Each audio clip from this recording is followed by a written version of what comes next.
and welcome to EWTN Pro-Life Weekly, your weekly dose of the top pro-life news and issues, all from a Catholic perspective. I'm Catherine Hadro in our Washington, D.C. studio. Thanks for joining us.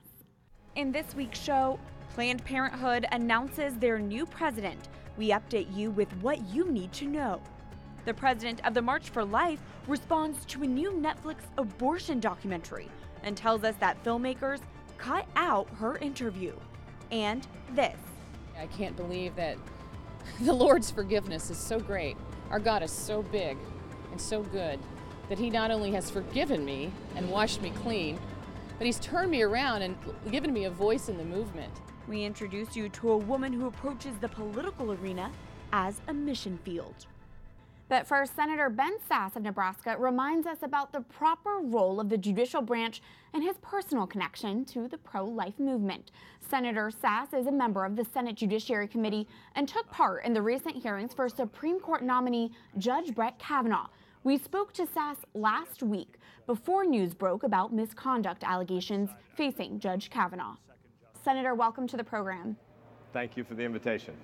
You gave a bit of a civics lesson during the Kavanaugh hearings, saying we need schoolhouse rock back.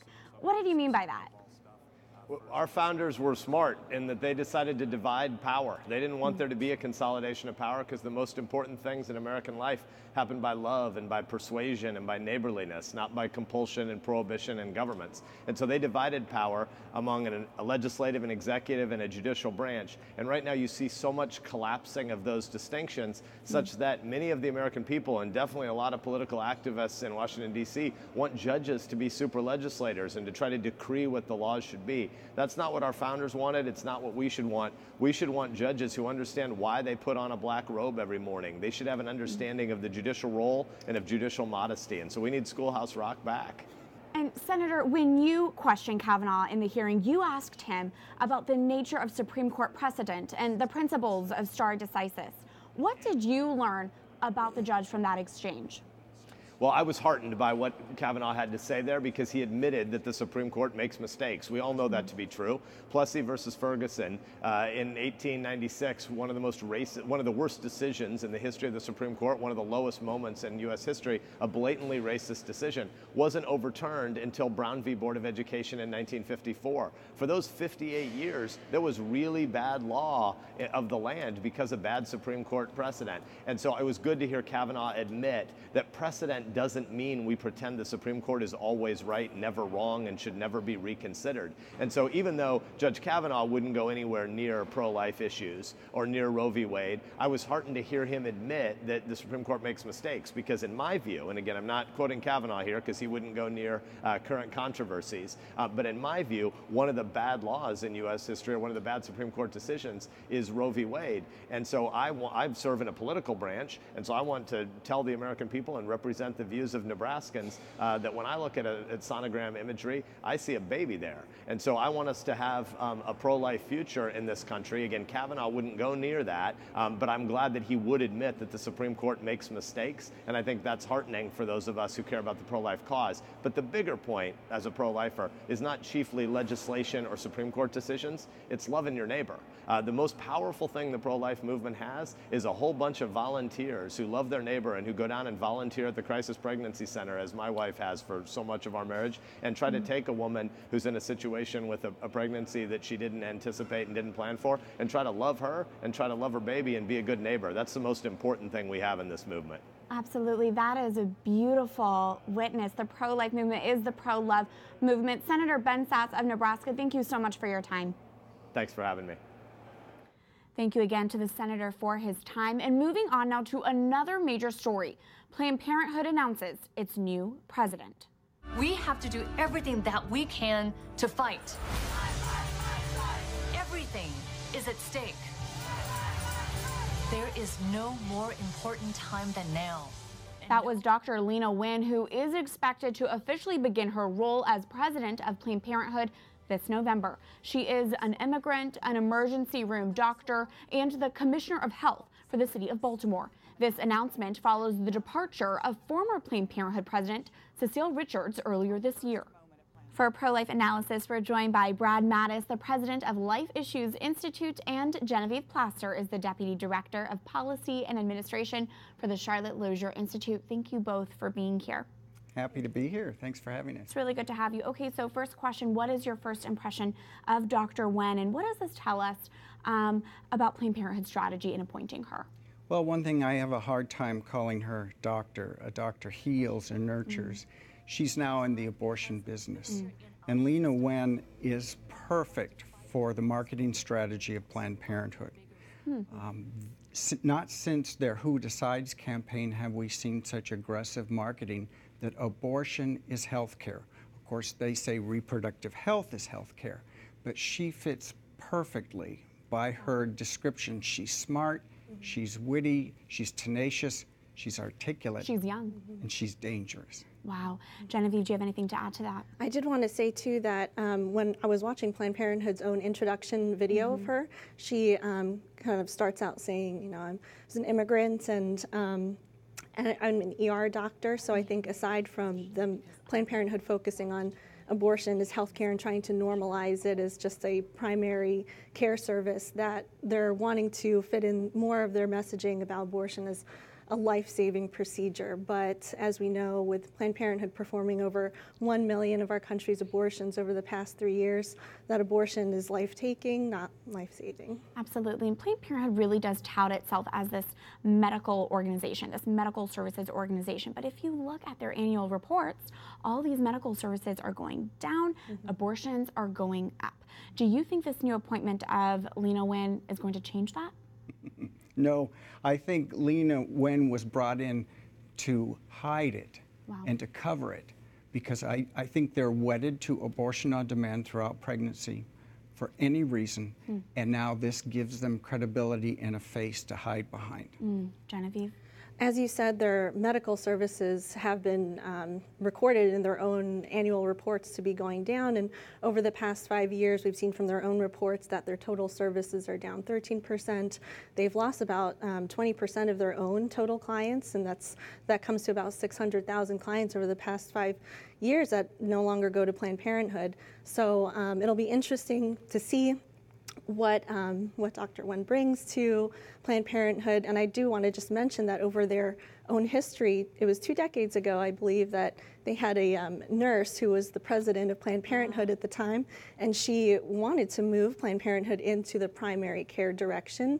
I know that created a firestorm within their organization. It was reported on by some mainstream media that shortly after that, she was gone in days. Really? It was not abortion focused enough. So. That is very insightful. And as we're talking about Planned Parenthood, and they are in the abortion business, meanwhile, pro-life pregnancy centers are really serving women. And according to a new report from the Charlotte Lozier Institute, which is the research arm of the Susan B. Anthony list, last year these pro-life pregnancy centers served nearly 2 million people. How does the patient experience really differ between the two, between Planned Parenthood and these life-affirming centers? Yeah, I want to say that with the wonderful work of pro-life pregnancy centers, the workers are, in 9 out of 10 workers in 2017 were totally forwent any sort of financial payment whatsoever. So they have no financial gain. They are not looking to sell something to women, which, as you can imagine, there would be a difference in terms of their care, and it's very mission-oriented to empower women. These pro-life pregnancy centers are often labeled as fake clinics by abortion advocates, isn't that right? But what do we know about the medical services that are provided at these pro-life pregnancy centers? Oh, they're almost endless. Besides a pregnancy test, you can get sonograms, STD testing, parenting classes. They counsel fathers after abortion as well as mothers. And as you say, everything is free. I talked to a woman last week who said her experience at Planned Parenthood was gray and dirty. Gray, dirty, and depressing. And she also had an experience at one of these centers, and she said it was loving, it was nurturing, it was the place they wanted me to be. That is the culture of life, Yeah. isn't it? Yeah, and among, since we are talking about this the atmosphere of care and how pregnancy workers are not, accepting most of them are not accepting any sort of payment. That of the 64,000 volunteers who work at pregnancy care centers, about 7,500 are medical licensed professionals who forego payment, volunteer their time, offer ultrasounds. We know from this report, and thanks to the 3 national networks, we have CareNet, Heartbeat International, and the National Institute of Family and Life Advocates, who provided the Charlotte Lozier Institute with their survey data. We know from them that over 400,000 free ultrasounds were provided at these pregnancy centers just last year. That is true care. Thank you both for being here, Brad Mattis and Genevieve Plaster. Thank you. Thank you. Speaking of Planned Parenthood, the story of Abby Johnson, a former Planned Parenthood director turned pro-life advocate, will hit the big screen this spring. When I did audition, I was like, I gotta check this woman out. And I watched one of her videos online, and I'm not kidding you, I was just ugly crying. I was a puddle on the floor, and I went home and I told my husband, I said, this is my story to tell. Obviously, it's your story. But I was like, I need to tell it. I have to be a part of this. And I knew, it wouldn't leave me. That's actress Ashley Bratcher, who portrays Abby Johnson in the upcoming film. The movie will be based on Johnson's book, Unplanned, which details her journey from working for Planned Parenthood to being pro-life. This is your first look ahead of the movie's spring release. We'll continue to bring you special interviews and clips in the upcoming weeks and months right here on EWTN Pro-Life Weekly.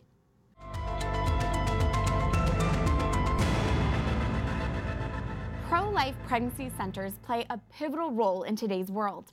These centers support the life of both the mother and the baby, often providing free resources like ultrasounds, maternity clothing, baby clothes, parenting classes, and more.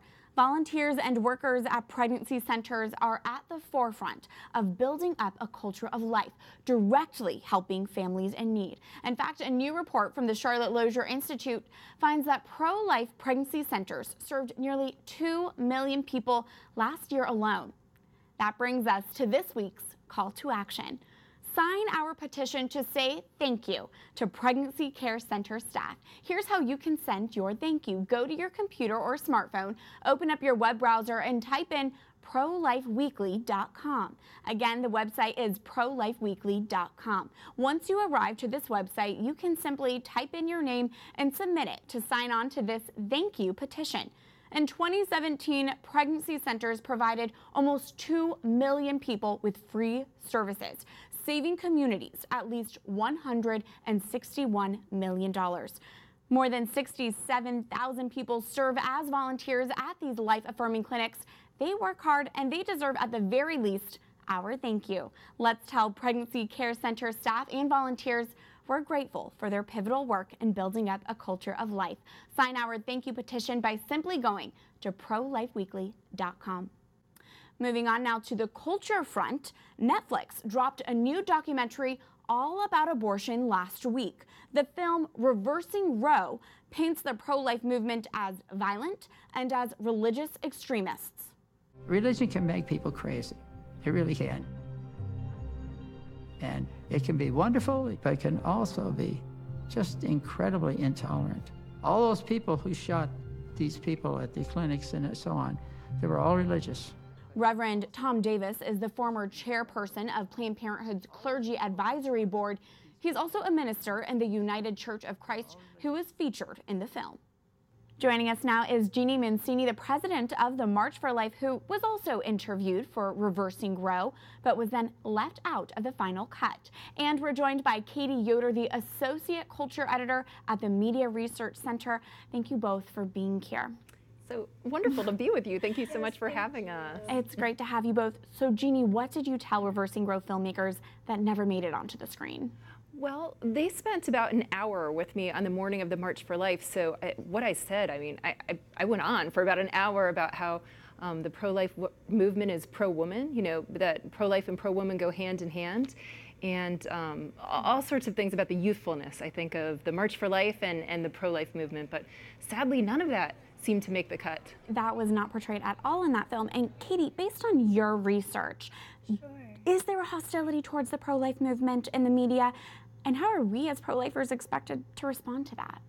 Right, I think there absolutely is. I mean, for the past 5 years, I've been tracking by the second how much time the three networks, ABC, NBC, and CBS, have spent on events like the March for Life. And until 2016, they spent just seconds every year, always under a minute.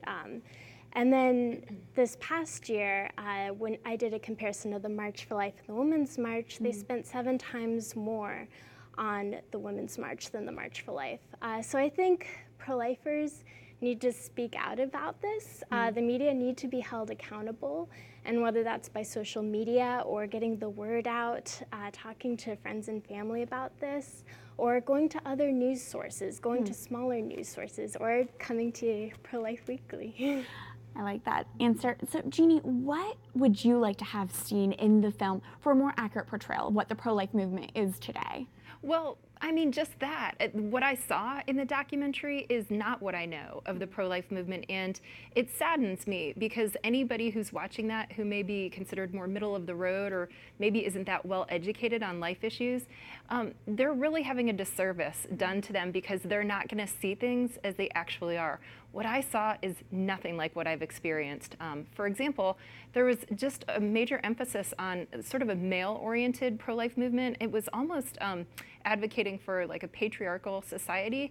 Right. And the reality is that the pro-life movement is led by many young women. I can name about 10 off the top of my head right now. It's absolutely not an understanding of life and the movement that's patriarchal whatsoever. So it just wasn't accurate.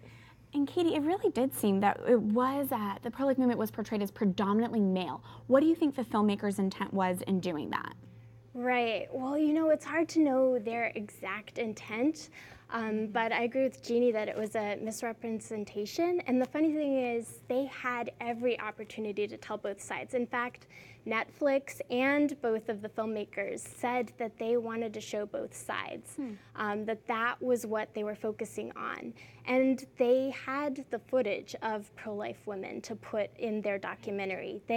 And in the documentary, you'll see that they have one interview with a pro-life woman and 13 interviews with women who support abortion. That's huge. That doesn't reflect the society right now, American culture.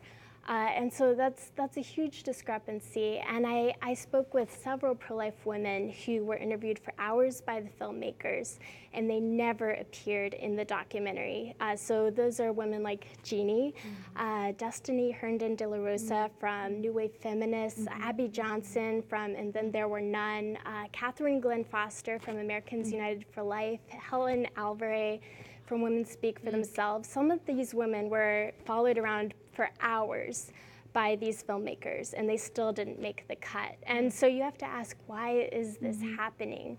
And it kind of shows that it doesn't show. Instead of representing pro-life voices, it's misrepresenting them.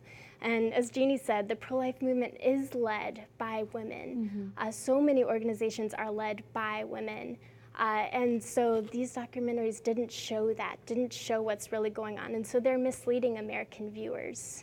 And Jeannie, even though this film was titled Reversing Roe, it never once clearly depicted what would happen if Roe v. Wade were to be overturned and what that looks like.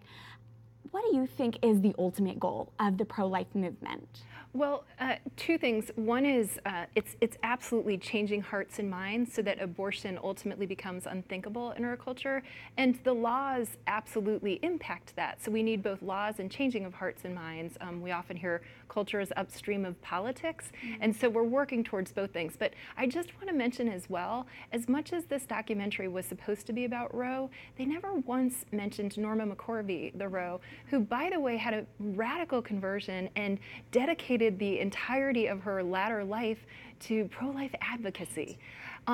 Again, I think I am not a fan of the term fake news, but this would actually be an appropriate use of this. I mean, people who are watching this show are not getting a neutral documentary on the facts. And Norma McCorvey, who was Jane Roe, she never had that abortion. She never had the abortion. There's so much to be told that wasn't. Katie, I also wanted to get your thoughts on this. There was mentions of the Catholic Church in this film. What did you make of how the Catholic Church was portrayed in Reversing Roe? Right. Well, they portrayed the Catholic Church as more political. They showed the Catholic Church, there are a couple of experts on, Reverend Tom Davis said the Catholic Church gave pushback, and Linda Greenhouse in the New York Times, from the New York Times, she said that they were very strategic in making the National Right to Life Committee. So there were very minimal comments, though. That was about it, basically, of their mentions of the Catholic Church. And I think the one important thing that they forgot is that the Catholic Church is pro-life, not because of politics. It's involved in the pro-life movement because it cares about the intrinsic dignity and worth of every human person. And so I think they greatly misrepresented that and let go of an opportunity that they could have taken advantage of. Jeanne Mancini and Katie Yoder, thank you both for being here so we can show viewers what the pro-life movement really is about. Thank you. Oh, thanks for having us. Absolutely. When we come back. That he has given me this opportunity means more to me than I think in anything else in my life. It's a tall order, but he just guides my step every day. A pro-life leader shares how God has worked in her life to give her the platform she has today. Stay tuned as EWTN Pro-Life Weekly continues after this break.